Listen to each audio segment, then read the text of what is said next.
미국이 발칵 뒤집혔습니다. 한국 빠지고 싶으면 빠지세요. 대체할 국가는 널렸습니다. 비자료 100배 인상을 무기로 한국의 조선 기술을 전부 빼앗으려던 미국, 마스가 프로젝트의 제물로 가장 만만한 한국을 선택한 겁니다. 하지만 한국은 굴복 대신 반격을 선택했습니다. 하나오션은 즉시 미국에서 철수를 선언했고 한국인 기술자들이 떠난 지 단 하루 만에 미국 조선업은 완전히 붕괴돼 버렸죠. 심지어 3일 내로 주한미군을 철수시키라는 최후 통첩까지 보내자 백악관은 패닉에 빠졌고 결국 한국에 없던 일로 하자며 고개를 숙였습니다. 도대체 무슨 일이 벌어진 걸까요? 갑질하던 미국을 무너뜨린 한국의 통쾌한 반격, 지금 시작합니다. 미국이 고작 한국인 기술자 한 명의 무릎을 꿇었습니다. 비자 수수료 10만 달러를 뜯으려다 1,500억 달러짜리 해군 조선소를 통째로 날렸어요. 거기서 끝이 아닙니다. 주한미군 철수 통보까지 받았습니다. 한 달 전만 해도 상상할 수 없는 일이었죠. 워싱턴 상무부 사무실에서 에스프레소를 훌짝이며 한국 기술자들의 서명을 기다리던 때가 있었습니다. 128페이지짜리 계약서를 테이블에 올려놓고 1,500억 달러의 무게로 그들의 등을 짓누르면 끝날 줄 알았어요. 저는 닐 브레넌, 미 상무부 산업안보국 특별고문입니다. 월스트리트 출신, 28년간 자본의 힘으로 안 꺾어본 상대가 없었죠. 그런데 그날 회의실에서 작업복을 입은 58살 한국인 용접공이 수첩에 세 글자를 적고 아무 말 없이 일어섰을 때 저는 그 침묵의 무게를 전혀 읽지 못했습니다. 그게 제 인생 최악의 실수였어요. 그날 아침을 정확히 기억합니다. 상무부 5층 회의실은 제가 가장 좋아하는 공간이었어요. 대리석 바닥에 구두 소리가 울리고 마호가니 테이블 위엔 에스프레소 4잔이 김을 올리고 있었죠. 로웰 장관이 시가를 물고 창가에 서 있었습니다. 오늘로 끝내. 장관의 말은 짧았어요. 필라델피아 해군 조선소 부활 프로젝트. 1,500억 달러를 쏟아붓는 미국 역사상 최대 규모의 군함 건조 사업이었습니다. 문제는 배를 만들 손이 없다는 거였죠. 미국의 도크는 녹슬대로 녹슬었고 용접공은 씨가 말랐습니다.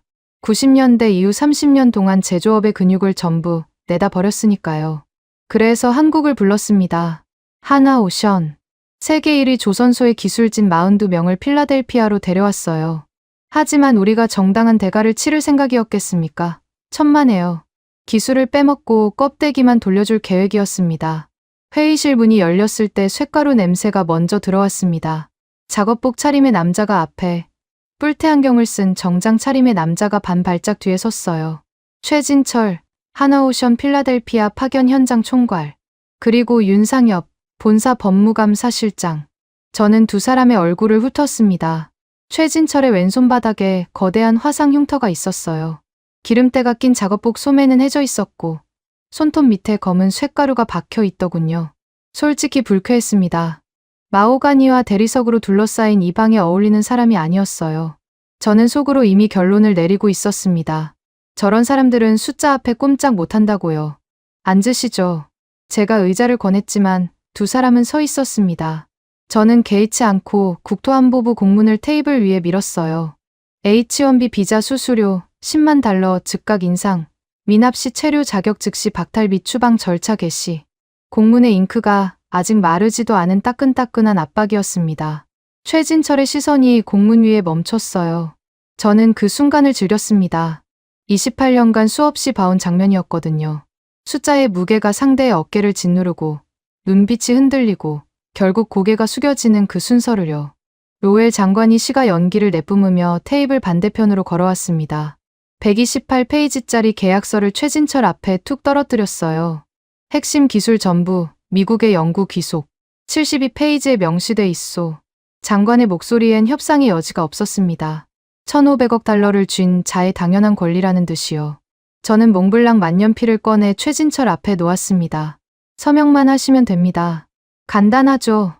에스프레소를 한 모금 마셨어요. 커피 향이 참 좋았습니다.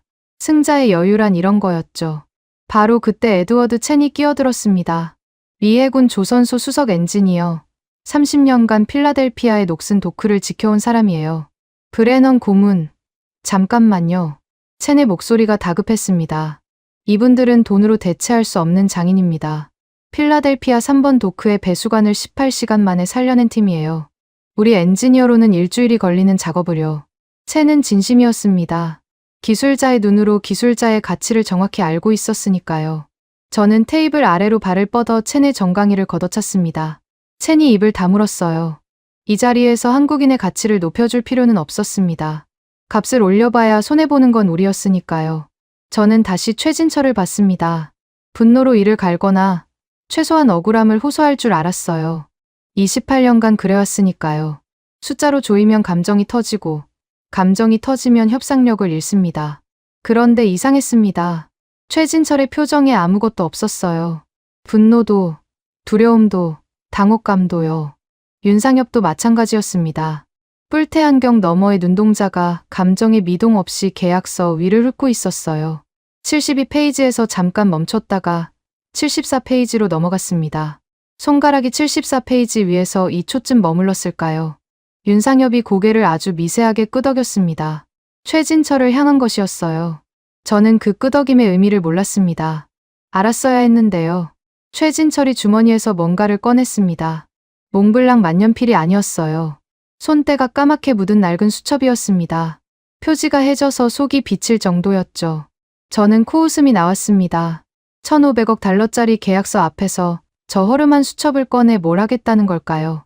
최진철은 수첩을 펴고 볼펜을 꺼내 뭔가를 또박또박 눌러 적었습니다. 서명이 아니었어요. 계약서엔 손도 대지 않았습니다. 자기 수첩에 자기 글씨로 천천히 적었을 뿐이에요. 적고 나서 수첩을 덮지 않았습니다. 한 장을 찢어 테이블 위로 밀었어요. 그리고 윤상엽과 동시에 일어섰습니다. 한마디도 없었습니다. 사정도, 항의도, 악수도 없었어요. 두 사람은 기계처럼 정확하게 돌아섰고 회의실 문을 열고 나갔습니다. 문이 닫히고 정적이 내려앉았습니다. 에스프레소가 식어가는 소리마저 들릴 것 같았어요. 저는 어리둥절했지만 불안하진 않았습니다. 오히려 속이 시원했어요. 서명은 못 받았지만 저들이 굴복한 거라고 확신했거든요. 감히 대들지도 못하고 꼬리를 내린 거라고요. 로엘 장관이 테이블 위에 남겨진 종이 쪽지를 집어 들었습니다. 쪽지 위에 세 글자가 적혀 있었어요. 검토 중. 장관의 얼굴이 붉어졌습니다. 시가를 문이빨이 악물렸고 시가가 두 동강 났어요. 입에서 담배십 조각이 떨어졌습니다. 이게 뭐야? 장관의 목소리가 낮게 깔렸어요. 갑질을 해놓고 완전히 무시당한 겁니다. 회의실을 지배하던 건 우리의 1,500억 달러가 아니라 저 세 글자의 침묵이었어요. 저는 그때 웃었습니다. 검토 중이라니 고작 시간 벌기용 세 글자에 뭘 그리 흥분하느냐고 장관을 달랬죠. 한국인들이 갈 데가 어디 있겠습니까? 비자를 틀어지고 있는 건 우리였고 1,500억 달러의 지갑을 쥔 것도 우리였습니다. 며칠이면 다시 고개를 숙이고 돌아올 거라고 확신했어요. 그 세 글자가 미합중국을 향한 사형 선고의 첫 줄인 줄도 모르고 저는 그들의 기이한 침묵을 굴복이라 착각했습니다.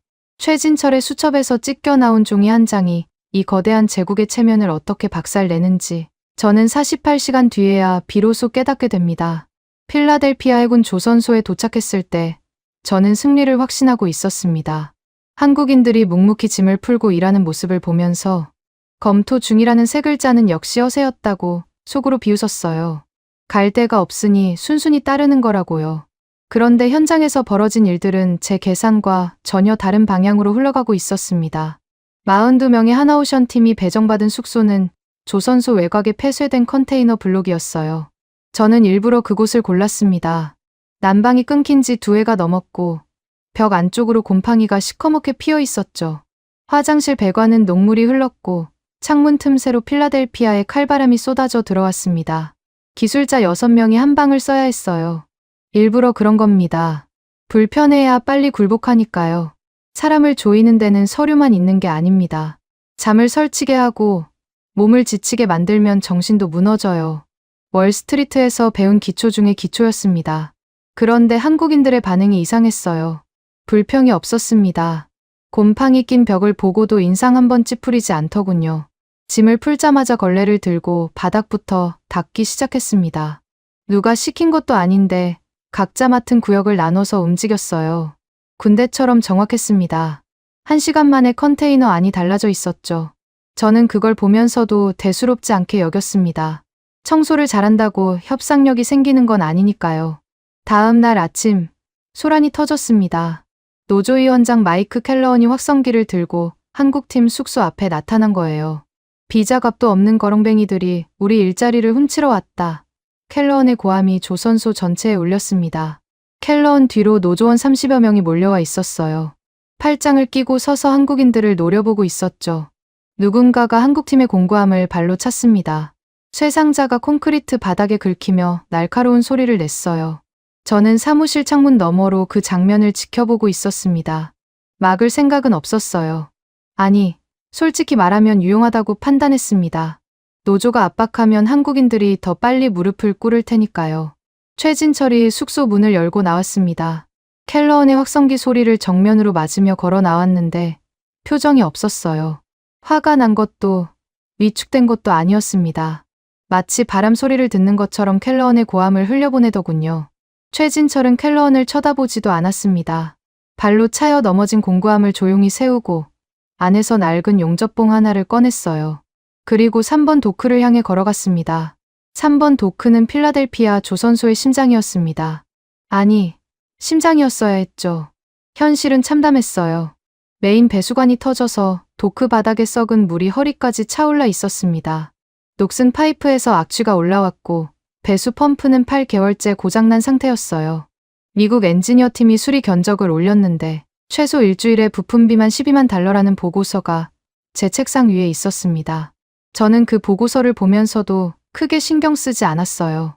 어차피 한국 기술진이 와서 해결할 문제라고 생각했으니까요. 공짜로요. 최진철이 3번 도크에 들어서는 걸 에드워드 첸이 뒤따라갔습니다. 첸이 나중에 제게 한 말이 아직도 귀에 박혀 있어요. 브레넌 고문. 내가 30년간 조선소에서 본 것 중 가장 무서운 장면이었습니다. 최진철은 썩은 물이 허벅지까지 차오르는 도크 안으로 망설임 없이 걸어 들어갔습니다. 낡은 용접봉 하나, 렌치 2개, 그게 전부였어요. 작업 매뉴얼도 펴지 않았습니다. 터진 배수관 앞에 쪼그려 앉더니 파이프 접합부를 손가락으로 더듬었어요. 화상 흉터가 있는 왼손으로요. 그리고 용접을 시작했습니다. 첸의 표현을 빌리자면 신이 내린 솜씨였습니다. 1mm의 오차도 없이 용접 비드가 파이프를 감았어요.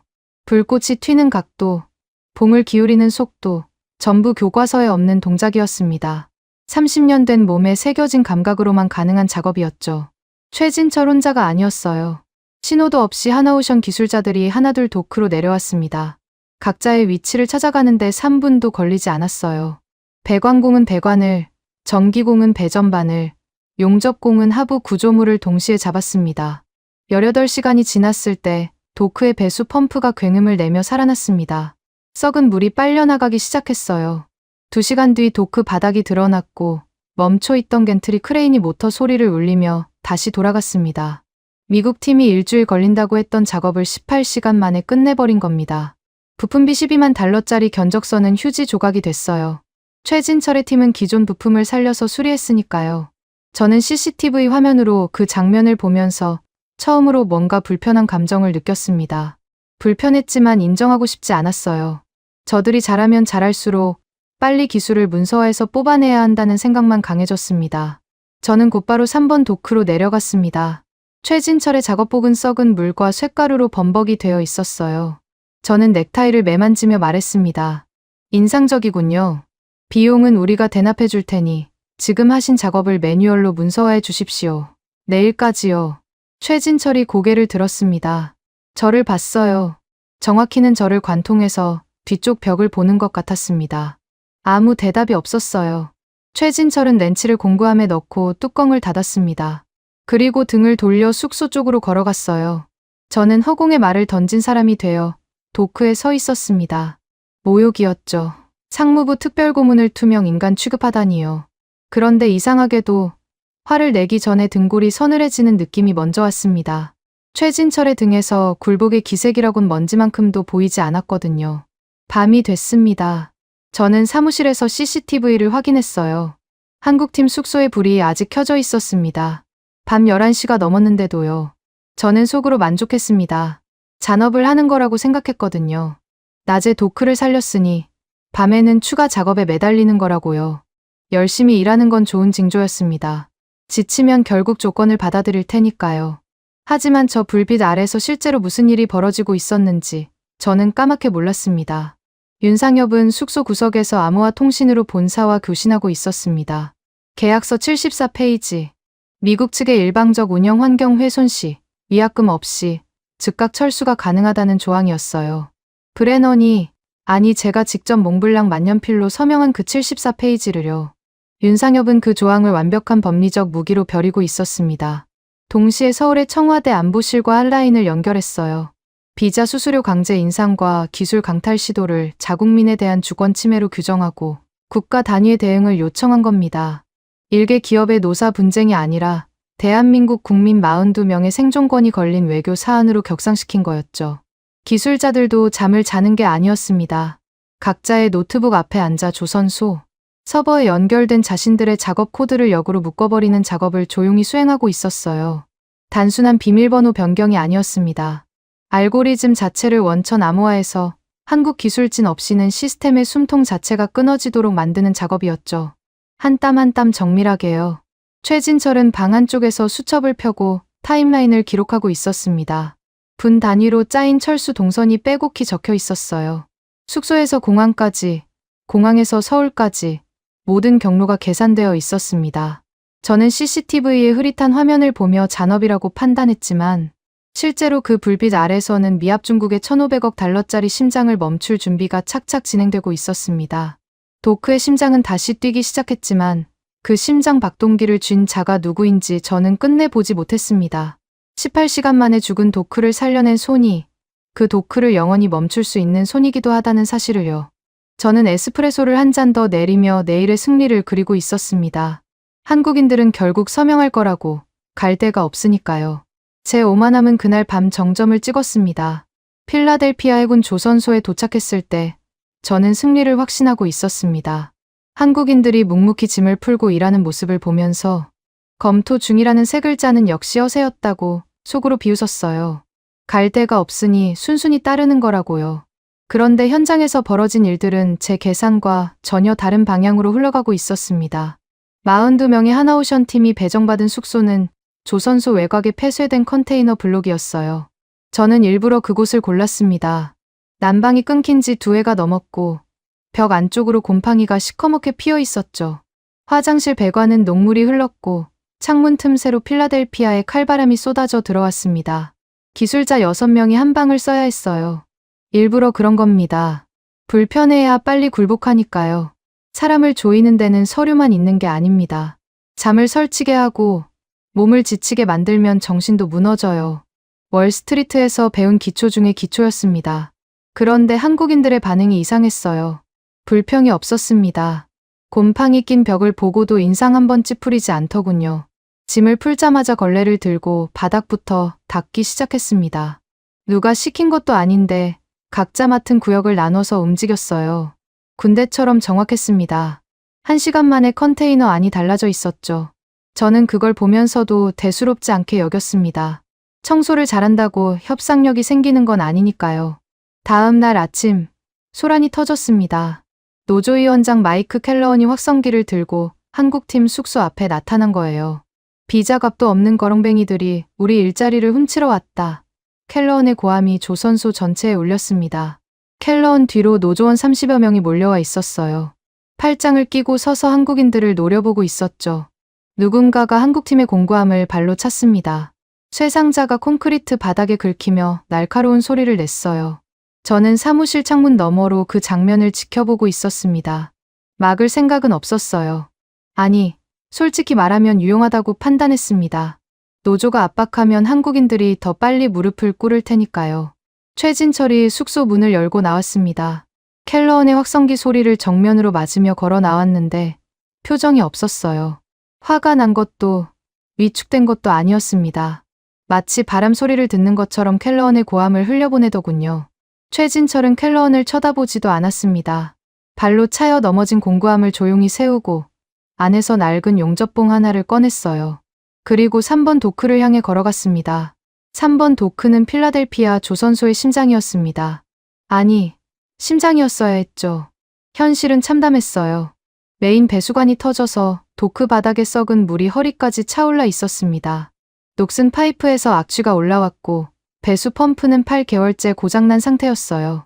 미국 엔지니어 팀이 수리 견적을 올렸는데 최소 일주일에 부품비만 12만 달러라는 보고서가 제 책상 위에 있었습니다.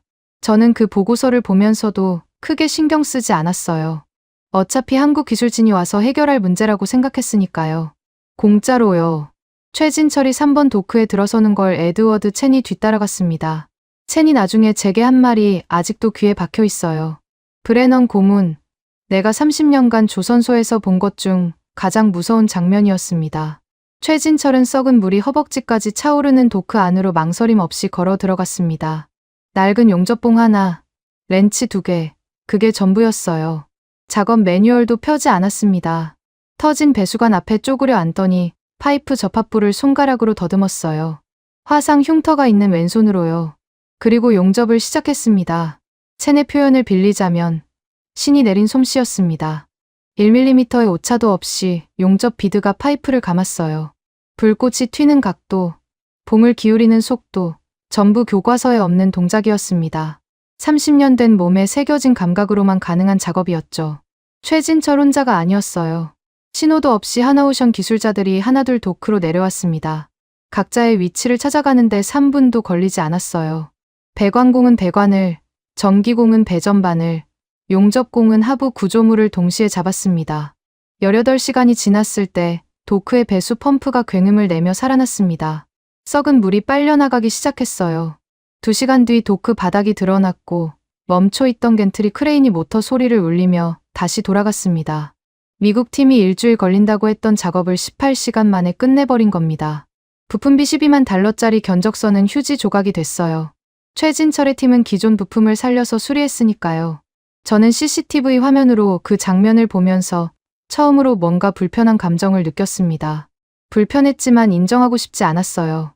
저들이 잘하면 잘할수록 빨리 기술을 문서화해서 뽑아내야 한다는 생각만 강해졌습니다. 저는 곧바로 3번 도크로 내려갔습니다. 최진철의 작업복은 썩은 물과 쇳가루로 범벅이 되어 있었어요. 저는 넥타이를 매만지며 말했습니다. 인상적이군요. 비용은 우리가 대납해 줄 테니 지금 하신 작업을 매뉴얼로 문서화해 주십시오. 내일까지요. 최진철이 고개를 들었습니다. 저를 봤어요. 정확히는 저를 관통해서 뒤쪽 벽을 보는 것 같았습니다. 아무 대답이 없었어요. 최진철은 렌치를 공구함에 넣고 뚜껑을 닫았습니다. 그리고 등을 돌려 숙소 쪽으로 걸어갔어요. 저는 허공에 말을 던진 사람이 되어 도크에 서 있었습니다. 모욕이었죠. 상무부 특별고문을 투명 인간 취급하다니요. 그런데 이상하게도 화를 내기 전에 등골이 서늘해지는 느낌이 먼저 왔습니다. 최진철의 등에서 굴복의 기색이라곤 먼지만큼도 보이지 않았거든요. 밤이 됐습니다. 저는 사무실에서 CCTV를 확인했어요. 한국팀 숙소의 불이 아직 켜져 있었습니다. 밤 11시가 넘었는데도요. 저는 속으로 만족했습니다. 잔업을 하는 거라고 생각했거든요. 낮에 도크를 살렸으니 밤에는 추가 작업에 매달리는 거라고요. 열심히 일하는 건 좋은 징조였습니다. 지치면 결국 조건을 받아들일 테니까요. 하지만 저 불빛 아래서 실제로 무슨 일이 벌어지고 있었는지 저는 까맣게 몰랐습니다. 윤상엽은 숙소 구석에서 암호화 통신으로 본사와 교신하고 있었습니다. 계약서 74페이지.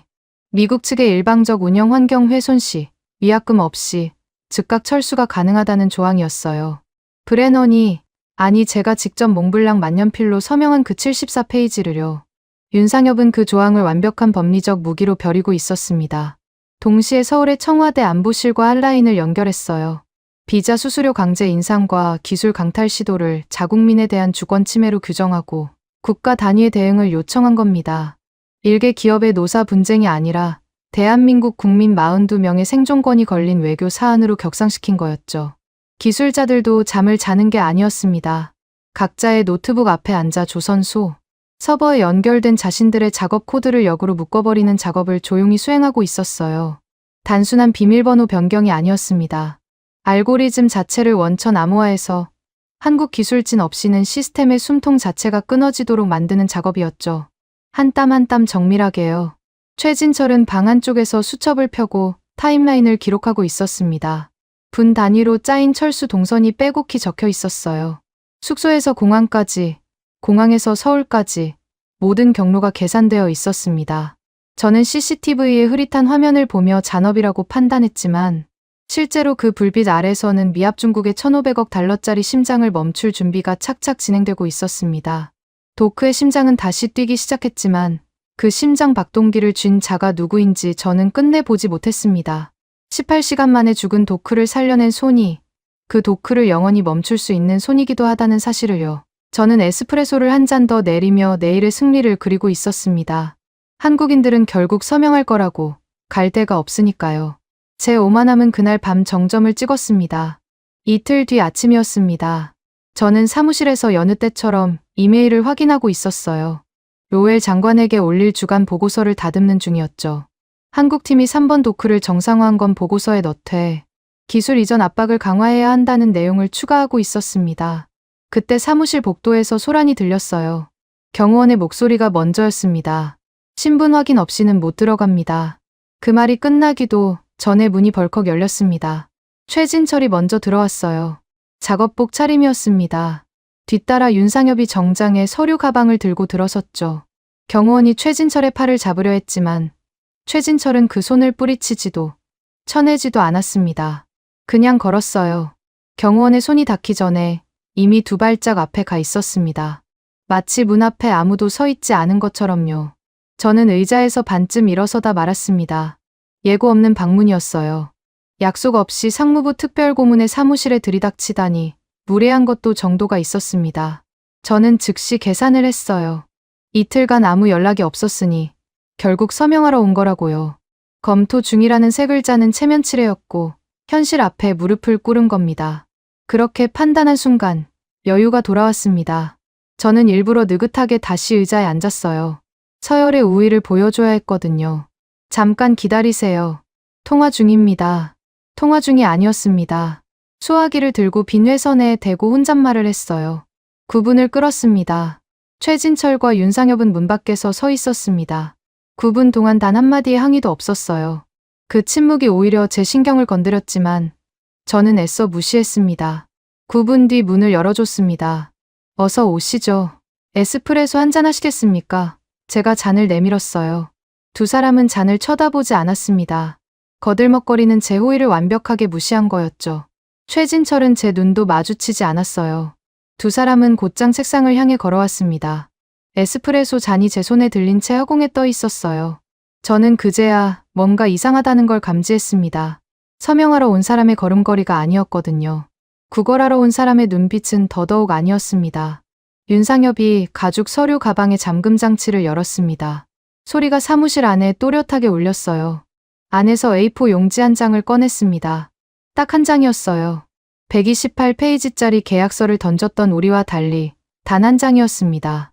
윤상엽은 그 종이를 제 책상 정중앙에 내려놓았어요. 놓는 게 아니라 꽂아 넣는다는 표현이 정확했습니다. 손끝에 흔들림이 일절 없었어요. 종이 위에 붉은 법인 인감이 찍혀 있었습니다. 하나오션의 공식 문서였죠. 제목을 읽는데 3초가 걸렸습니다. 운영환경훼손에 따른 철수 예고 통보서. 입가에 띄우고 있던 여유로운 미소가 굳어지는 걸 느꼈어요. 스스로 제어할 수 없었습니다. 철수 예고라니요. 서명하러 온 게 아니었습니다. 통보하러 온 거였어요. 저는 재빨리 내용을 훑었습니다. 3가지 요구 사항이 적혀 있었어요. 첫째, H1B 비자 수수료, 부당 인상 즉각 철회. 둘째, 기초 계약서 72페이지 핵심 기술 연구, 귀속 독소 조항 전면 폐기. 셋째, 48시간 이내 미국 정부의 공식 서면 답변. 3가지 요구가 충족되지 않을 경우 하나오션 파견 인력 42명은 즉각 전면 철수한다는 내용이 마지막 줄에 박혀 있었습니다. 심장이 한 박자 건너뛴 건 인정합니다. 하지만 저는 곧바로 분노로 전환했어요. 일개 한국 기업이 미합중국 정부에 요구 사항을 들이밀었다는 사실 자체가 모욕이었습니다. 이게 무슨 짓입니까? 제 목소리가 올라갔어요. 일개 기업이 미국 정부에 감히 요구를 해? 저는 책상을 짚고 일어섰습니다. 위압감을 줘야 했어요. 28년간 협상 테이블에서 단련된 본능이었습니다. 목소리를 높이고 체격의 우위를 이용해 상대를 내려다보는 거죠. 윤상엽이 입을 열었습니다. 목소리 톤이 일절 변하지 않았어요. 회의실에서 처음 만났을 때와 정확히 같은 톤이었습니다. 요구가 아닙니다. 브레넌 고문. 기초계약서 74페이지에 명시된 절차에 따른 통보입니다. 74페이지. 그 번호를 듣는 순간 뒷목이 뻣뻣해졌습니다. 저도 계약서에 서명한 사람이었지만 솔직히 128페이지를 한 줄 한 줄 다 읽지는 않았어요. 72페이지의 기술 귀속 조항만 확인하고 나머지는 법무팀에 맡겼습니다. 74페이지에 뭐가 있었는지 즉시 떠오르지 않았어요. 그게 제 두 번째 실수였습니다. 윤상엽이 한 발짝 물러섰습니다. 할 말을 다 했다는 뜻이었죠. 그 빈자리를 최진철이 채웠어요. 최진철은 왼쪽 손목에 찬 시계를 들어 올렸습니다. 고급 시계가 아니었어요. 숫자판이 긁히고 가죽 밴드가 해진 낡은 시계였습니다. 최진철이 시계를 손가락으로 툭툭 쳤어요. 두 번이었습니다. 남은 시간은 48시간입니다. 그게 전부였어요. 목소리에 감정이 없었습니다. 협박도, 분노도, 호소도 아니었어요. 시간을 알려주는 것뿐이었습니다. 마치 공장에서 마감 시간을 고지하는 것처럼 사무적이었죠. 그런데 그 사무적인 어조가 오히려 등골을 타고 내려왔습니다. 진짜 떠날 사람의 목소리였거든요. 두 사람이 돌아섰습니다. 올 때와 마찬가지로 한마디 인사도 없었어요. 저는 그 등 뒤를 향해 소리를 질렀습니다. 위약금이 무섭지 않습니까? 제 목소리가 사무실 벽에 부딪혀 올렸어요. 최진철이 멈췄습니다. 고개를 돌릴 줄 알았는데 돌리지 않았어요. 2초쯤 정지했다가 다시 걸어 나갔습니다. 문이 닫혔어요. 그 2초의 정지가 대답이었습니다. 무섭지 않다는 뜻이었어요. 위약금 따위는 안중에도 없다는 뜻이었습니다. 사무실에 혼자 남았습니다. 에스프레소가 식어 있었어요. 책상 정중앙에 붉은 인감이 찍힌 통보서가 놓여 있었습니다. 저는 그 종이를 집어들었어요. 다시 읽었습니다. 세 번째 읽을 때 손가락 끝이 미세하게 떨리는 걸 느꼈습니다. 인정하고 싶지 않았지만 이건 허풍이 아니었어요. 법인 인감이 찍힌 공식 문서였고 근거 조항까지 명시되어 있었습니다. 저는 급히 서랍에서 계약서 원본을 꺼냈어요. 74페이지를 펼쳤습니다. 미국 측의 일방적 운영 환경 훼손이 확인될 경우 파견 측은 위약금 없이 즉각 철수할 권리를 보유한다. 제 몽블랑 만년필 서명이 바로 그 조항 아래에 있었습니다. 심장이 쿵 내려앉았어요. 비자 수수료 기습 인상, 기술 연구 귀속 강요. 이것들이 전부 일방적 운영 환경 훼손에 해당한다는 거였습니다. 우리가 스스로 만들어 놓은 조항이 우리가 스스로 발동시킨 겁니다. 제가 서명한 계약서가 제 목을 조르고 있었어요. 하지만 저는 아직 포기하지 않았습니다. 미합 중국 정부가 한국 기업 하나에 밀릴 수는 없었어요. 48시간이면 충분했습니다. 비자를 틀어쥐고 있는 건 여전히 우리였고 국토안보부를 동원하면 출국 자체를 막을 수 있었으니까요. 기술이 아무리 대단해도 여권을 압수하면 끝이라고 생각했습니다. 저는 즉시 로엘 장관에게 전화를 걸었어요.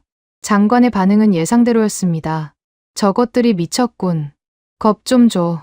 48시간 안에 무릎 꿇게 만들어. 장관의 시가 냄새가 수화기 너머로 풍기는 것 같았습니다. 저는 힘을 얻었어요. 장관의 뒷배만 있으면 어떤 한국 기업이든 짓뭉갤 수 있었으니까요. 1,500억 달러의 무게, 미국 국토안보부의 권한, 그리고 세계 최강국이라는 간판. 이 세 가지면 48시간은커녕 24시간이면 저들이 다시 기어올 거라고 확신했습니다. 내 책상 위에 남겨진 붉은 인감 문서는 48시간짜리 시한폭탄의 카운트다운을 알리고 있었습니다. 저는 그 폭탄을 해체할 수 있다고 믿었어요. 미국이니까요. 세상에 미국이 못 꺾는 상대는 없다고 28년간 한 번도 의심해 본 적 없는 그 확신을 붙잡고 있었습니다. 에드워드 첸이 복도에서 마주쳤을 때 한마디 했어요. 고문, 저 사람들은 진심입니다. 허세가 아니에요. 저는 첸의 어깨를 툭 치며 웃었습니다. 진심이면 뭐 어떻습니까? 여긴 미국이에요. 그 말이 제 입에서 나온 마지막 허세였습니다. 48시간의 시계가 째깍거리기 시작하자 로엘 장관이 움직였습니다. 장관은 저를 상무부 집무실로 불렀어요. 시가 연기가 자욱한 방 안에서 장관이 내놓은 작전은 이랬습니다. 비자 수수료를 3년 분할 대출로 깎아주는 척해. 이자 1%. 겉으로는 양보한 것처럼 보이지만 실제로는 3년간 묶어두는 거야. 장관의 입꼬리가 올라갔어요. 자신의 꼼수에 스스로 감탄하는 표정이었습니다. 놈들이 물면 기술 이전은 기정사실이 되고 안 물면 우리가 양보했다는 명분이 생겨. 어느 쪽이든 우리가 이기는 판이야. 저도 그 계산이 그럴듯하다고 생각했습니다. 당근을 흔들면 굶주린 쪽이 먼저 손을 뻗는 법이니까요. 저는 곧바로 최진철에게 전화를 걸었어요. 신호음이 3번 울렸습니다. 최진철이 받았어요. 저는 최대한 관대한 목소리를 만들었습니다. 최 총괄, 우리도 상황을 재검토했습니다. 비자 수수료권은 3년 분할 대출로 조정할 용의가 있어요. 이자도 1%로 낮추겠습니다. 합리적인 제안이라고 생각하지 않습니까? 27초였습니다. 전화가 끊어지기까지 걸린 시간이요. 최진철은 단 한마디도 하지 않았어요. 제 제안을 듣고 끊은 건지 아니면 제 목소리를 확인하자마자 끊은 건지도 알 수 없었습니다. 저는 다시 걸었어요. 통화 중이었습니다. 3번째 시도에서 수신 거부 안내 메시지가 흘러나왔습니다. 4번째도 같았어요. 5번째도요. 최진철이 제 번호를 완전히 차단해버린 겁니다. 상무부 대표 번호로 걸어도 마찬가지였어요. 하나오션 측의 모든 회선이 먹통이었습니다. 수화기를 내려놓았을 때 손바닥에 땀이 배어 있었습니다. 저는 그 땀을 바지에 문질러 닦으며 스스로를 다독였어요. 전화를 안 받는 건 겁을 먹은 거라고, 대출 제안을 내부에서 검토하느라 바쁜 거라고요. 하지만 27초라는 숫자가 머릿속에서 떠나지 않았습니다. 27초면 제 첫 문장이 채 끝나기도 전이었어요. 듣지도 않고 끊었다는 뜻이었습니다. 제안 자체를 검토할 가치가 없다고 판단한 거였죠. 로웰 장관에게 보고하자 장관의 얼굴이 일그러졌습니다. 직접 가. 눈앞에서 종이를 들이밀어. 전화로 될 일이 아니야. 장관의 목소리가 날카로웠어요. 시가를 씹듯 깨물고 있었습니다. 저는 차를 타고 필라델피아로 향했어요. 2시간 반 거리였습니다. 운전하는 내내 머릿속으로 시나리오를 짰어요. 대출 제안을 다시 들이밀되 거부하면 국토안보부의 출국 금지 명령과 자산 동결을 경고한다. 미합 중국 영토에서 미국 정부의 허가 없이는 한 발짝도 움직일 수 없다는 걸 각인시키는 거였습니다. 여권을 틀어주면 끝이에요. 아무리 기술이 대단해도 공항 게이트를 통과하지 못하면 소용없으니까요. 조선소 정문을 지나 컨테이너 숙소 앞에 차를 세웠습니다. 문을 두드렸어요. 응답이 없었습니다. 3번 더 두드렸어요. 안에서 발소리가 들렸고 문이 열렸습니다. 최진철이 서 있었어요. 작업복 차림이 아니었습니다. 깨끗한 남색 점퍼를 입고 있었어요. 저는 그 옷차림에 신경 쓰지 않았습니다. 지금 생각하면 그게 3번째 실수였어요. 최 총괄, 대출권을 직접 설명드리러 왔습니다. 저는 서류 봉투를 내밀었어요. 그리고 솔직히 말씀드리죠. 이 제안을 거부하시면 국토안보부에 출국 금지 요청을 올릴 수밖에 없습니다. 위약금 소송도 함께요. 미국 법정에서 몇 년을 끌 각오가 되셨습니까? 최진철이 문을 더 넓게 열었습니다. 안으로 들어오라는 뜻인 줄 알았어요. 저는 한 발짝 들여놓으려다 멈췄습니다. 숙소 안이 텅 비어 있었거든요. 이틀 전까지 2층 침대와 개인 짐으로 빼곡했던 공간에 아무것도 없었습니다. 침대 위에 이불도, 세면대 위에 칫솔도, 벽에 걸려있던 수건도요. 바닥은 물걸레로 닦은 듯 반들거렸어요. 곰팡이 냄새 대신 세제 냄새가 났습니다. 숙소가 아니라 퇴실 완료된 호텔방 같았어요. 등에서 식은땀이 흘렀습니다. 이건 대출을 검토하는 사람들의 숙소가 아니었어요. 떠날 준비를 끝낸 사람들의 숙소였습니다. 완벽하게요. 개인 짐이 하나도 없다는 건 이미 전부 포장을 마쳤다는 뜻이었고, 바닥까지 닦았다는 건 되돌아올 생각이 없다는 뜻이었습니다. 저는 최진철의 눈을 봤어요. 최진철도 저를 봤습니다. 정면으로, 빤히요. 이번에는 투명 인간 취급이 아니었어요. 제 존재를 확실히 인식하고 있었습니다. 다만 그 눈에 담긴 건 분노도 경멸도 아니었어요. 아무것도 없었습니다. 이미 끝난 일을 바라보는 사람의 눈이었죠. 최진철이 방 구석에 놓인 자신의 공구함 앞으로 걸어갔습니다. 30년 된 낡은 쇠상자였어요. 모서리가 찌그러지고 표면에 용접 불꽃 자국이 점점이 박혀 있었습니다. 최진철은 공구함 뚜껑을 천천히 닫았어요. 그리고 주머니에서 자물쇠를 꺼내 고리에 걸었습니다. 철컥. 그 소리가 컨테이너 안에서 울렸습니다. 작은 소리였어요. 자물쇠 하나 채우는 소리가 뭐 대수겠습니까? 그런데 그 소리가 끝나기도 전에 옆방에서 같은 소리가 들렸습니다. 철컥. 그 다음 방에서도요. 철컥. 복도 건너편에서도 들렸습니다. 철컥, 철컥, 철컥. 42개의 자물쇠가 차례로 잠기는 소리가 컨테이너 블록 전체를 타고 울렸어요. 누가 신호를 보낸 것도 아니었습니다. 아니, 최진철의 첫 번째 철컥이 신호였던 겁니다. 42명 전원이 침묵 속에서 동시에 움직였어요. 다리에 힘이 풀리는 걸 느꼈습니다. 가지런히 정렬된 42개의 다친 공구함이 복도를 따라 한 줄로 늘어서 있었어요. 하나도 빠짐없이 자물쇠가 채워져 있었습니다. 그 광경이 무엇을 의미하는지 본능적으로 알았습니다. 1,500억 달러짜리 도크를 이미 버렸다는 선언이었어요. 돈으로 환산할 수 없는 30년의 기술이 저 공구함 안에 잠겨 있었고 그 열쇠는 오직 저들의 주머니에만 있었습니다. 저는 마지막 카드를 꺼냈어요. 출국 금지를 내리겠습니다. 국토안보부에 이미 연락했어요. 제 목소리가 떨렸는지 안 떨렸는지 스스로도 모르겠습니다. 최진철은 대답하지 않았어요. 바깥에서 벤 한 대의 엔진 소리가 들렸습니다. 기술자들이 공구함을 들고 질서정연하게 밖으로 나가기 시작했어요. 누구도 뛰지 않았습니다. 누구도 소리를 높이지 않았어요. 정해진 동선을 따라 움직이는 모습이 마치 수백 번 연습한 것처럼 정확했습니다. 밖에서 확성기 소리가 터졌어요. 켈러운이었습니다. 노조원 20여 명을 데리고 벤 앞을 가로막고 서 있었죠. 도망가는 거냐? 겁쟁이들. 켈러운이 벤 보닛을 주먹으로 쾅쾅 내려쳤습니다. 한국 기술자들은 켈러운을 쳐다보지 않았어요. 시선을 주지 않았다는 게 정확한 표현이었습니다. 켈러운이 거기 있든 없든 상관없다는 듯이 공구함을 벤 뒷칸에 싣고 철수 동선표를 확인했어요. 켈러운은 무생물 취급을 당하고 있었습니다. 에드워드 첸이 뒤에서 뛰어왔어요. 제 소매를 잡았습니다. 브레넌 고문, 저 고요함이 안 보입니까? 저건 겁먹은 사람들의 침묵이 아닙니다. 결심한 사람들의 침묵이에요. 지금이라도 백기를 드십시오. 첸의 손이 떨리고 있었어요. 30년간 조선소를 지켜본 엔지니어의 직감이 경고를 보내고 있었던 겁니다. 저는 첸의 손을 뿌리쳤습니다. 미국이 한국 기업한테 백기를 들자고요? 정신 차리십시오. 첸이 입을 다물었어요. 눈에 뭔가 포기 같은 것이 스쳤습니다. 48시간의 종료가 1시간 앞으로 다가오고 있었습니다. 조선소 전체에 이상한 정적이 내려앉았어요. 크레인은 아직 돌아가고 있었지만 그 밑에서 작업하는 한국인은 한 명도 없었습니다. 미국인 작업자들이 어리둥절한 표정으로 주위를 둘러보고 있었어요. 점심시간이 지났는데도 한국팀이 현장에 나타나지 않는다는 보고가 올라왔습니다. 저는 사무실 창밖으로 도크를 내려다봤어요.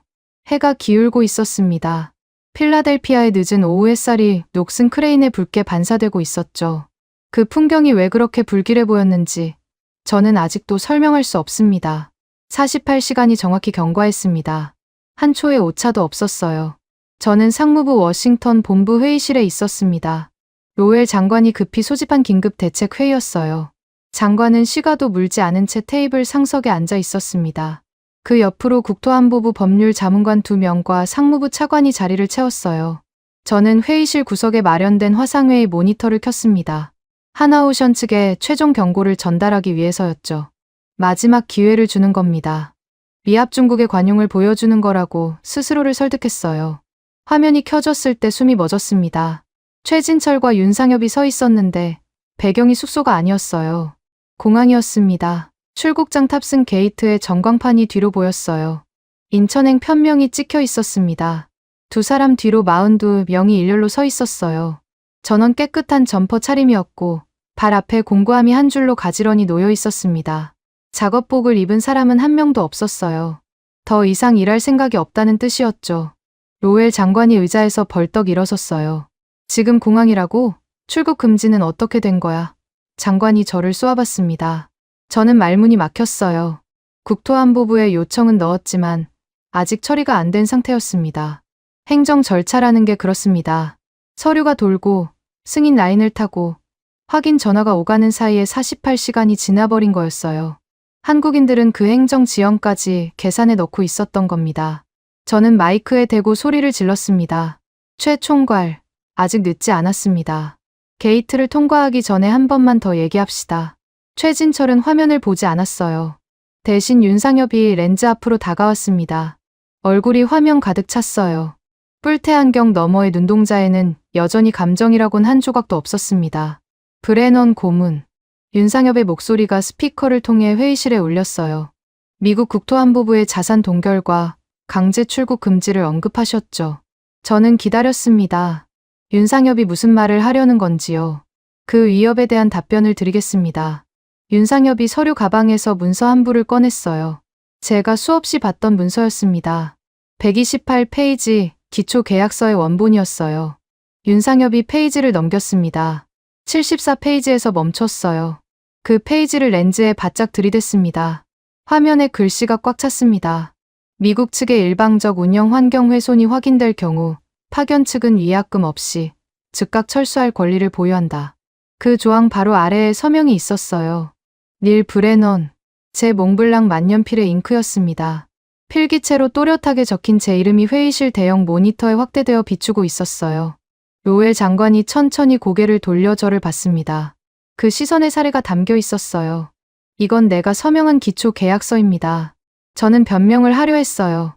74페이지 조항은 형식적인 안전 장치일 뿐이지 실제로 발동될 줄은. 말이 끝나기도 전에 윤상엽의 목소리가 끊어 넣었습니다. 형식적인 조항은 없습니다. 브레넌 고문. 서명된 모든 조항은 법적 구속력을 갖습니다.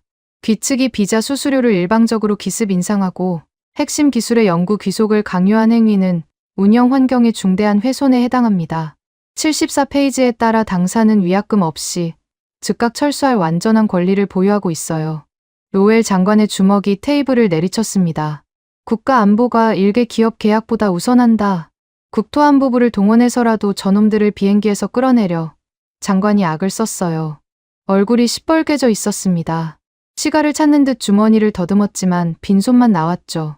저도 장관의 말에 힘을 얻어 마이크를 잡았습니다. 윤 실장, 여기는 미합중국입니다. 국가안보 사안 앞에서 기업 간 계약은 휴지 조각이에요. 42명 전원 출국 금지를 내리겠습니다. 윤상엽이 아무 말 없이 화면 상단을 가리켰습니다. 손가락이 정확히 한 점을 짚었어요. 화면 오른쪽 위에 빨간 점이 깜빡이고 있었습니다. 녹화 버튼이었어요. 저는 처음에 그게 뭔지 몰랐습니다. 윤상엽이 입을 열었어요. 지금 이 화상회의는 실시간으로 녹화 중입니다. 동시에 런던, 제네바, 서울의 글로벌 로펌 3곳과 국제인권단체 2곳에 라이브 전송되고 있습니다. 회의실의 공기가 얼어붙었어요.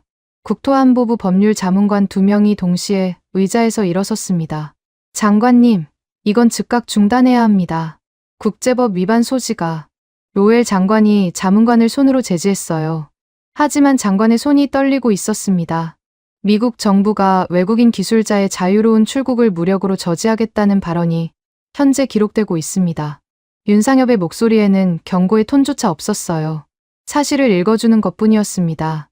이 기록은 국제노동기구와 유엔 인권이사회에 공식 제출될 예정입니다. 저는 입을 다물었어요. 아무 말도 할 수 없었습니다. 카메라 앞에서 불법 억류를 명령한 제 얼굴과 목소리가 전 세계 로펌에 전송되고 있다는 현실이 뒤통수를 때렸거든요. 바로 그 순간이었습니다. 회의실 벽면의 서브 모니터가 갑자기 켜졌어요. CNN 긴급 속보였습니다. 빨간 자막이 화면 하단을 가로지르고 있었죠. 저는 자막을 읽었어요. 눈을 의심했습니다. 다시 읽었어요. 세 번째 읽었을 때 무릎에서 힘이 빠지는 걸 느꼈습니다. 대한민국 국방부 대변인이 브리핑대 앞에 서 있었어요. 대한민국 정부는 미합중국 정부의 자국 기술진에 대한 일련의 행위를 국가적 불법 억류 시도로 간주합니다. 대변인의 목소리는 단호했어요. 원고를 읽는 게 아니라 선전포고를 하는 어조였습니다. 이에 따라 첫째, 한미 방위비 분담금 협상은 오늘부로 전면 백지화합니다. 둘째, 대한민국 정부는 주한 미군 전원의 72시간 내 철수를 공식 통보합니다. 회의실이 무너지는 줄 알았어요. 로웰 장관이 비명을 질렀습니다. 진짜 비명이었어요. 의자가 뒤로 밀리면서 장관의 몸이 기울어졌고 팔꿈치가 테이블 모서리를 스치며 바닥에 주저앉았습니다. 미쳤어. 미쳤어. 미쳤어. 장관이 중얼거렸어요. 시가 10만 달러 비자 수수료로 한국의 기술을 삥 뜯으려다 태평양 동맹 구조 전체를 폭파시킨 겁니다. 주한미군 28,000명의 철수. 방위비 협상 백지화. 한반도에서 미군이 빠지면 중국과 북한 앞에 서태평양 방어선에 구멍이 뚫린다는 건 초등학생도 아는 상식이었어요. 고작 비자 수수료 삥 뜯으려다 제국의 태평양 전략이 통째로 날아가는 현실이 눈앞에서 펼쳐지고 있었습니다. 윤상엽의 목소리가 스피커를 통해 마지막으로 울렸습니다. 당사는 지금부로 전면 철수를 집행합니다. 그 한마디가 끝이었어요. 화면이 꺼졌습니다. 까만 모니터만 남았어요. 회의실 천장의 형광등 불빛이 까만 화면에 반사되어 흰 점으로 떠 있었습니다. 아무도 말을 하지 않았어요. 로엘 장관은 바닥에 주저앉은 채 일어나지 못했고, 국토안보부 자문관들은 서류를 챙겨 이미 문 밖으로 사라지고 있었습니다. 저만 의자에 앉아서 까만 화면을 보고 있었어요. 제 서명이 선명했습니다. 모니터가 꺼졌는데도 74페이지 위에 제 이름이 눈앞에 떠 있었어요. 닐 브레넌. 몽블랑 만년필의 검은 잉크로 쓴 그 5글자가 1,500억 달러짜리 프로젝트의 관을 못질한 셈이었습니다. 서류로 억압하려던 제 얄팍한 오만이 74페이지의 제 서명과 대한민국의 국가적 분노 앞에 먼지처럼 찢겨나간 거였어요. 에스프레소 잔을 들 힘조차 남아있지 않았습니다. CNN 화면은 여전히 서부 모니터에서 돌아가고 있었어요. 대한민국 국방부 브리핑 영상이 반복 재생되고 있었습니다. 전 세계가 보고 있었죠.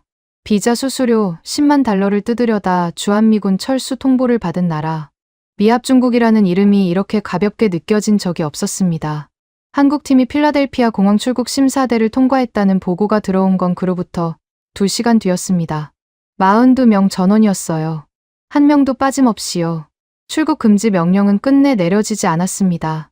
국토안보부 법률 자문관들이 녹화, 영상의 존재를 확인한 순간 전원 손을 뗐거든요.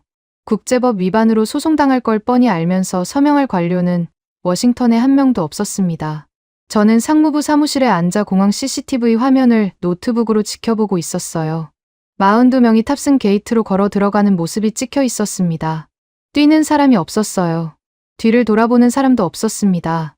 공구함을 끌고 일정한 보폭으로 걸어가는 뒷모습들이 화면에서 하나씩 사라졌어요. 마지막으로 사라진 실루엣은 최진철이었습니다. 왼손에 30년 된 공구함을 들고 오른손에 낡은 수첩을 쥔 채 게이트 안으로 들어가기 직전 손목시계를 한번 확인했어요. 그리고 사라졌습니다. 화면에서 마지막 사람이 사라진 시각을 기록했습니다. 그로부터 정확히 12분 뒤 제 노트북 화면 한쪽에 띄워놓은 필라델피아 조선소 모니터링 시스템에 경고창이 떴어요. 빨간색이었습니다. 메인 서버 셧다운 경고. 저는 반사적으로 IT 팀장에게 전화를 걸었어요. 서버에 무슨 문제가 생겼습니까? IT 팀장의 목소리가 갈라져 있었습니다. 브레넌 고문, 문제가 아닙니다. 서버가 죽었어요. 완전히요. 저는 차를 타고 필라델피아로 달렸습니다. 고속도로에서 과속 딱지를 2장 받았어요. 신경 쓸 여유가 없었습니다. 조선소 정문을 통과하자마자 이상한 게 느껴졌어요. 소리가 없었습니다. 이틀 전까지만 해도 귀를 찢는 용접, 불꽃 소리와 크레인 모터의 저음이 24시간 쉬지 않고 울렸던 곳이에요. 지금은 바람 소리만 들렸습니다. 3번 도크로 뛰어갔어요. 용접 라인이 멈춰 있었습니다. 2000도짜리 불꽃이 일제히 꺼져 있었어요. 아크 용접기의 전원 표시등이 까만 채로 늘어서 있었습니다. 저는 IT 센터로 달려갔어요. 팀장이 모니터 5대 앞에 앉아서 머리를 쥐어뜯고 있었습니다. 뭘 한 겁니까? 비밀번호를 바꿔놓은 건가요? 제가 물었어요. 팀장이 고개를 저었습니다. 비밀번호 문제가 아닙니다. 알고리즘이 없어요. 제가 알아들을 수 있는 말로 다시 설명해달라고 했어요. 팀장의 대답은 이랬습니다. 한국팀이 구축한 조선소 운영 시스템의 핵심 알고리즘 자체가 증발했다는 거였어요. 단순히 파일을 삭제한 게 아니었습니다. 원천 암호화라는 방식이었어요. 시스템의 구동 로직 자체를 한국 기술진만 해독할 수 있는 코드로 묶어버린 겁니다. 비밀번호를 풀면 다음 잠금이 걸리고 그걸 풀면 또 다음 잠금이 걸리는 구조였어요. 팀장은 얼굴이 하얘진 채로 말했습니다. 이건 해킹으로 뚫을 수 있는 수준이 아닙니다. 설계한 사람이 직접 풀어주지 않으면 복구가 불가능해요. 저는 며칠 전 일을 떠올렸습니다. 상무부 IT팀이 한국 기술진의 서버에서 데이터를 빼내려고 해킹을 시도했던 일이요. 윤상엽이 심어둔 트랩에 걸려서 오히려 상무부 메인 서버의 취약점만 노출당했었죠. 그때 이미 한국팀은 우리의 능력이 어느 수준인지 정확히 측정한 거였어요. 우리가 절대로 뚫을 수 없다는 확신이 섰으니까 안심하고 떠난 겁니다. 겐틀이 크레인 쪽으로 걸어갔습니다. 3대의 거대한 크레인이 하늘에 멈춰 서 있었어요. 팔이 뻗은 채로 굳어버린 거인 같았습니다. 크레인 기사가 조종석에 앉아 있었지만 레버를 움직여도 반응이 없었어요. 운영 소프트웨어가 죽었으니까요. 철골 사이로 바닷바람이 불어와 기괴한 금속 울림을 냈습니다. $1,500억 달러짜리 현장이 고철 창고로 변하는 데 걸린 시간이 고작 12분이었어요. 사람이 떠난 게 아니라 이 거대한 심장의 넋이 통째로 빠져나간 거였습니다. 정문 쪽에서 소란이 들렸습니다. 뛰어갔어요. 켈러언이었습니다. 마지막으로 장비를 싣고 나가는 한국 후발대의 벤 한 대가 정문을 향해 서행하고 있었어요. 켈러언이 그 벤 앞에 두 팔을 벌리고 서 있었습니다. 며칠 전 확성기를 들고 거렁뱅이라고 조롱하던 그 남자가요. 얼굴이 달랐어요. 눈이 벌겋게 충혈되어 있었고 입술이 파르르 떨리고 있었습니다. 제발, 가지 마. 우리한테 일자리가 없어. 크레인이 안 움직여. 켈러언의 목소리가 갈라졌어요. 울고 있었습니다. 무릎이 먼저 꺾였어요. 아스팔트 위에 두 무릎을 꿇고 벤의 보닛을 양손으로 잡았습니다. 며칠 전 주먹으로 내려치던 그 보닛을요. 벤 조수석에 최진철이 앉아 있었어요. 창문이 살짝 내려갔습니다. 5cm쯤이었을까요? 차 문을 열지 않았어요. 내리지도 않았습니다. 창틈으로 최진철의 목소리가 흘러나왔어요. 당신들 밥그릇 잘 지키십시오. 그게 전부였습니다.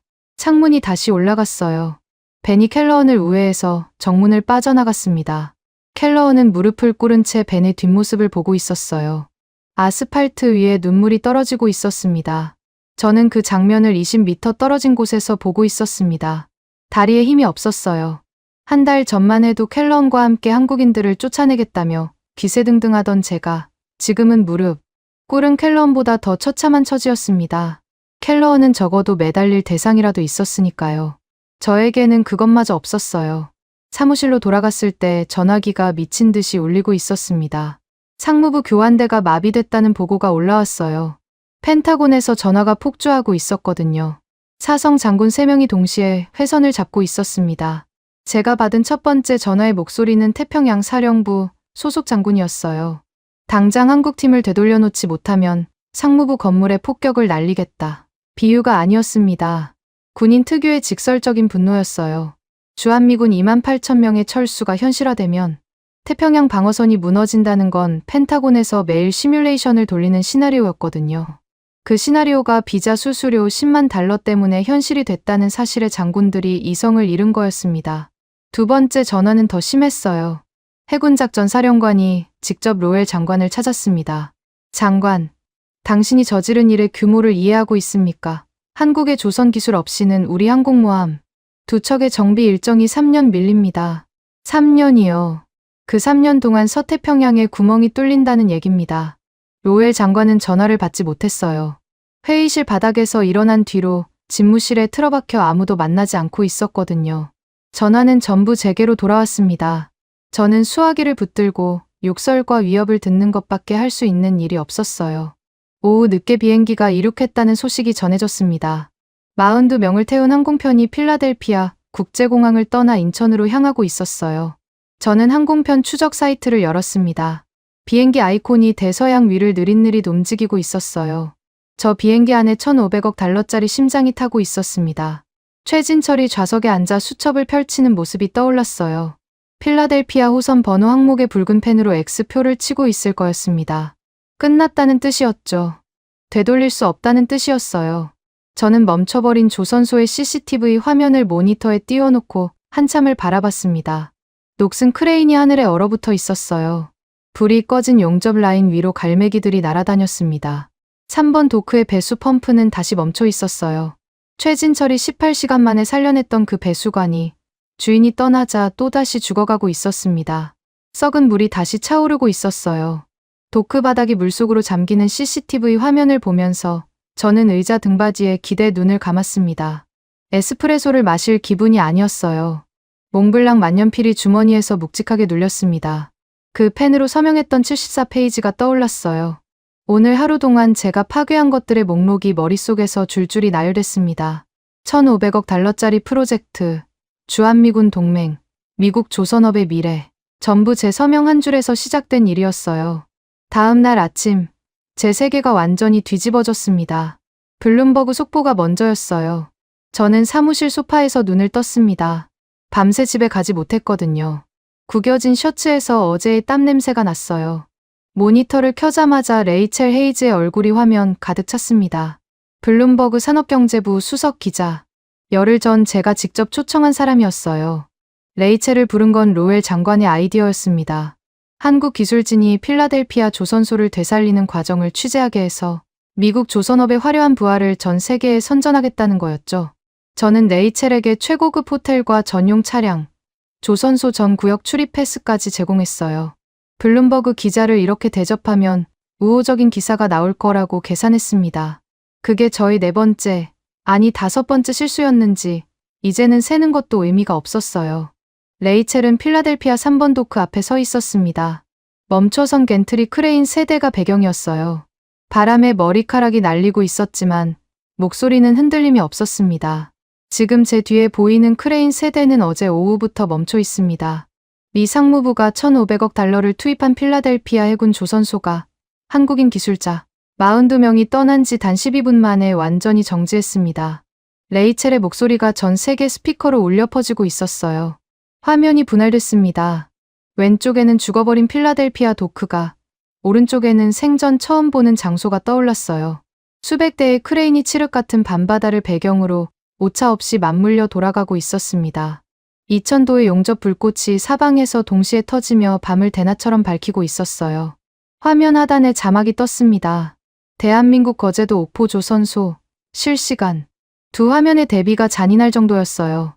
한쪽은 갈매기만 날아다니는 고철 창고, 한쪽은 불꽃과 함성으로 살아 숨쉬는 산업의 심장이었습니다. 레이첼이 카메라를 정면으로 봤어요. 비자 수수료 10만 달러. 미 상무부가 한국 기술진의 목을 조르기 위해 기습 인상한 금액입니다.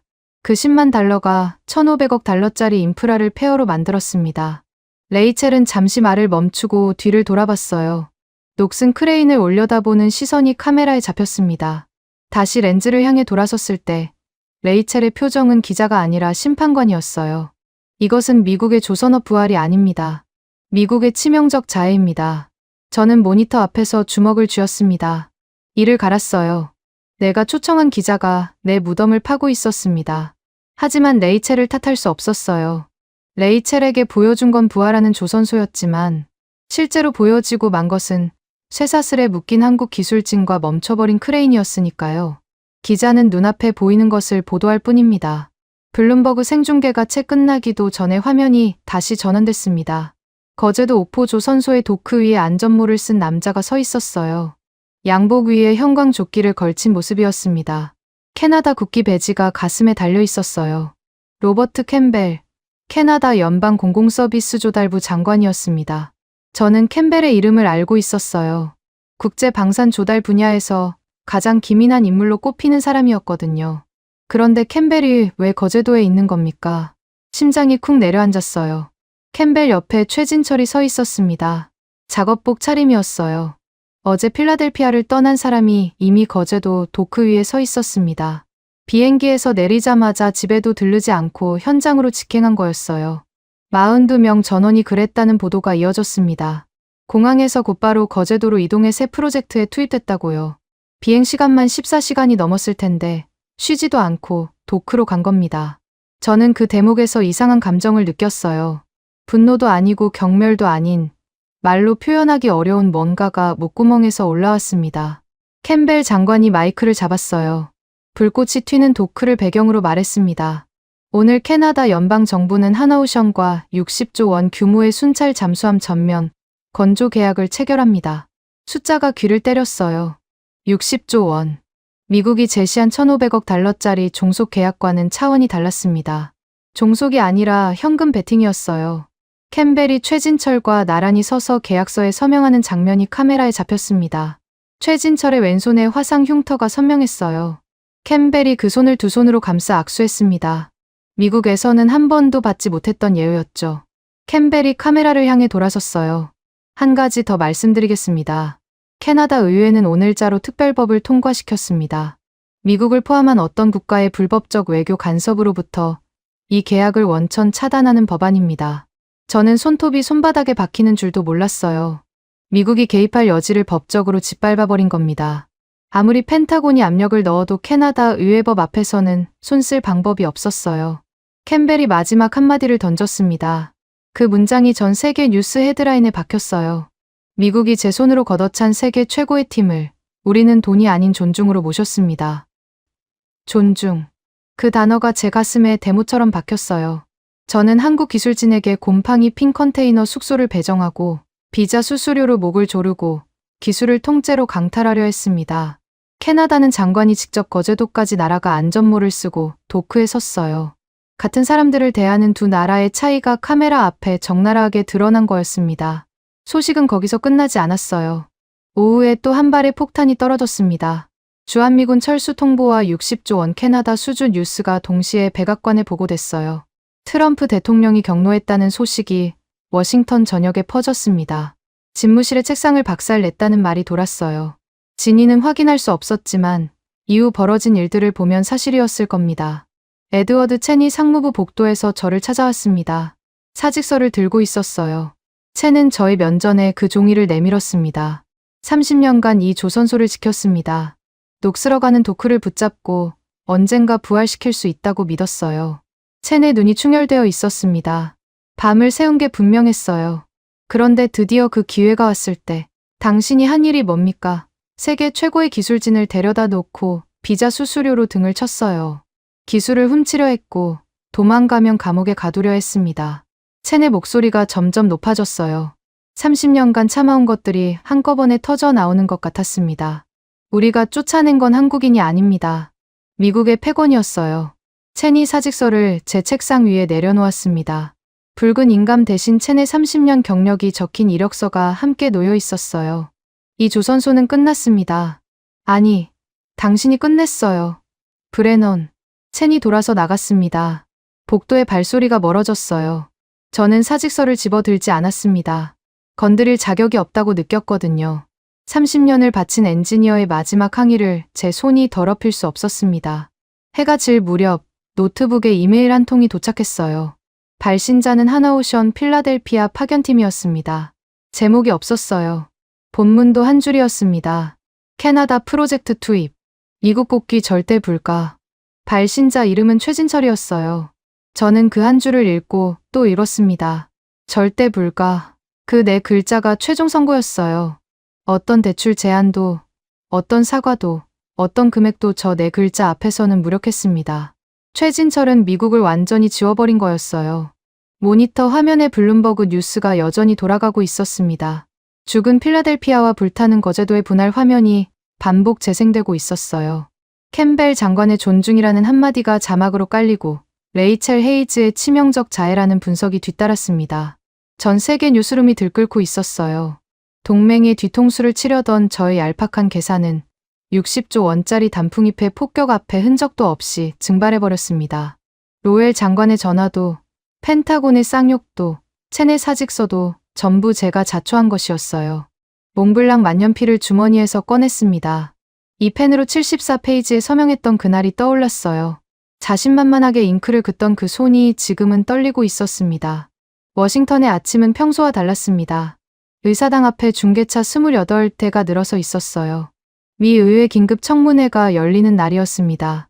필라델피아 해군 조선소 사태에 대한 책임 추궁이 목적이었죠. 저는 증인석에 앉아 있었어요. 로엘 장관이 제 오른쪽에 앉아 있었습니다. 넥타이를 매지 않은 로엘 장관의 모습을 처음 봤어요. 시가도 물고 있지 않았습니다. 손가락이 테이블 위에서 미세하게 떨리고 있었죠. 저와 눈을 마주치지 않았어요. 한 달 전만 해도 제 등을 두드리며 오늘로 끝내라고 말하던 사람이었습니다. 청문회장의 의원 12명이 자리를 채웠어요. 위원장이 개회를 선언하자 방청석에 웅성거림이 잦아들었습니다. 카메라 셔터 소리만 간헐적으로 터졌어요.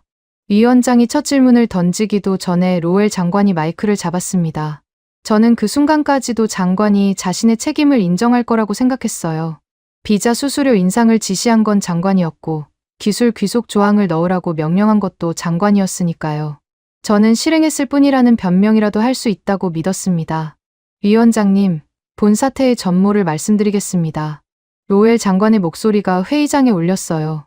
떨림이 사라져 있었습니다. 정치인 특유의 단단한 톤이 돌아와 있었죠.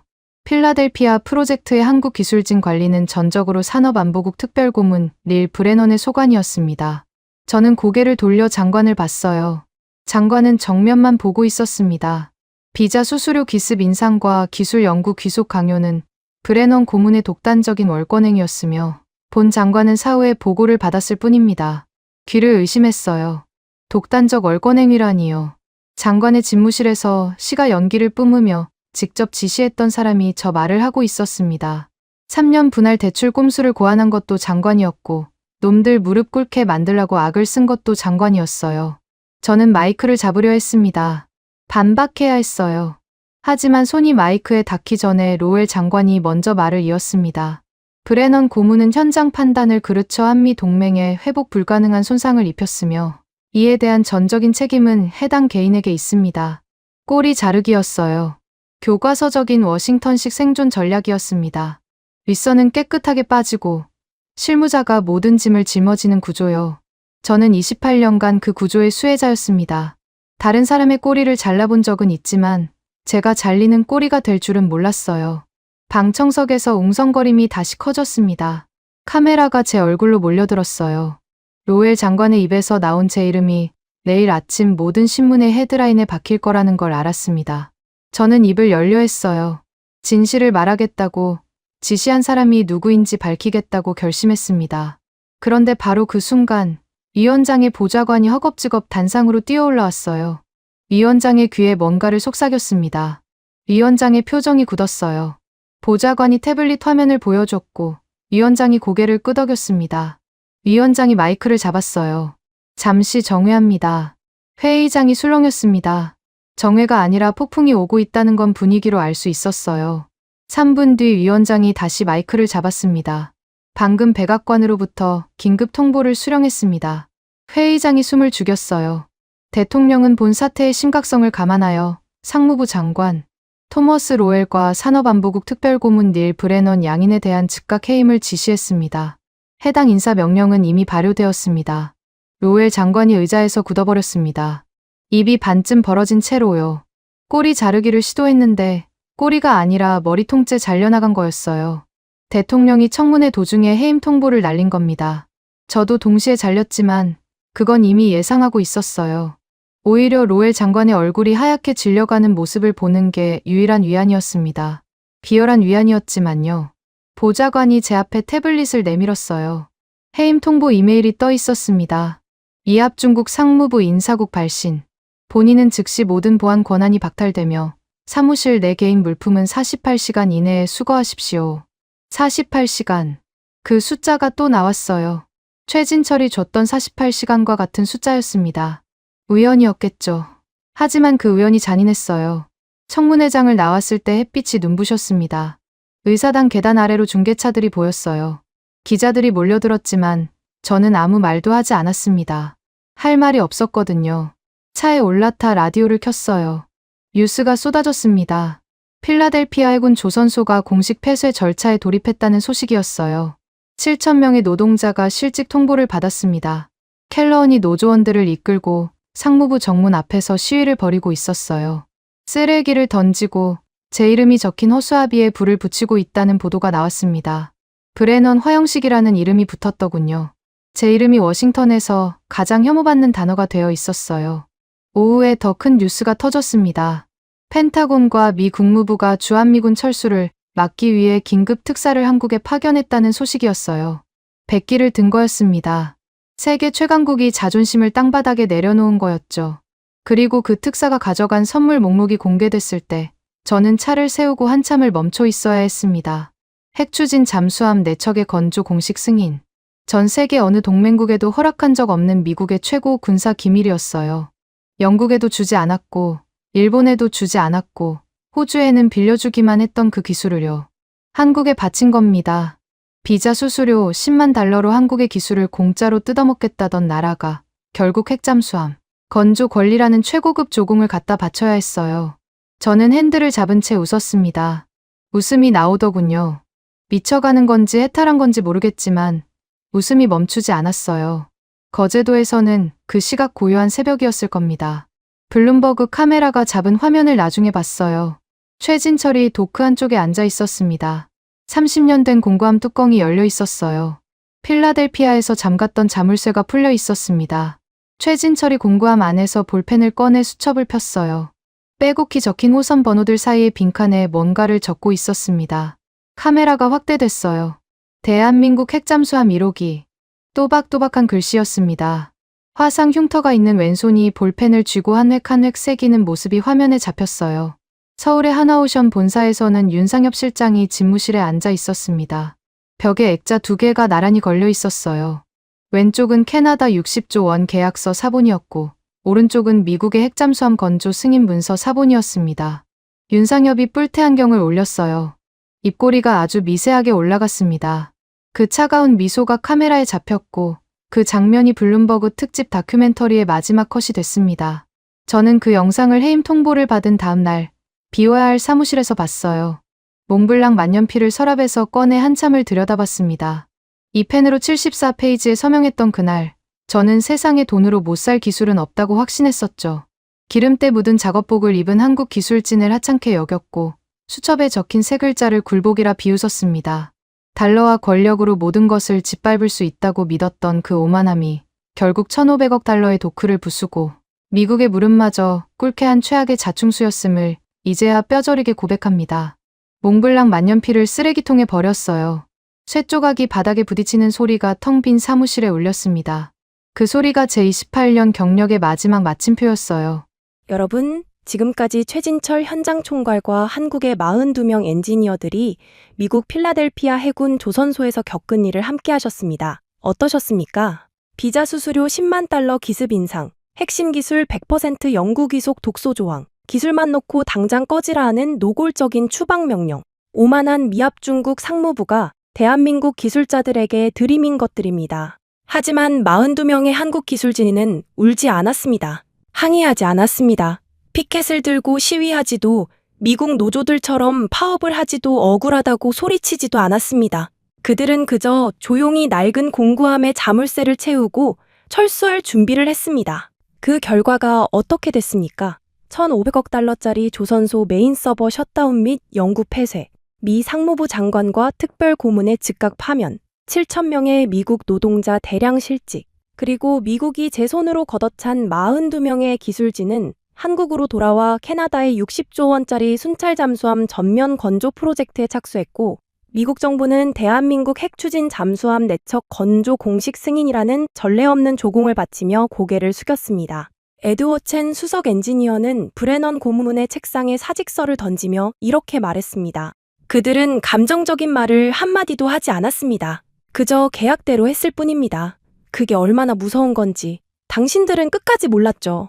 30년 동안 새벽 5시부터 2,000도짜리 불꽃이 튀는 극한의 현장에 파견돼서 500억 달러짜리 거대한 쇳덩어리 앞에 선 사람들. 용접봉을 잡으면 손끝이 알아서 움직이고 이 손이 조립한 이음새는 단 한 번도 거친 바다 위에서 문제를 일으킨 적 없는 사람들. 미국 상무부는 그 사람들을 천문학적인 달러로 굴복시킬 수 있다고 믿었습니다. 10만 달러의 청구서와 억류 협박으로 쫓아낼 수 있다고 생각했습니다. 틀렸습니다. 세상에는 오만한 서류 쪼가리와 달러로 꺾을 수 없는 것이 있습니다.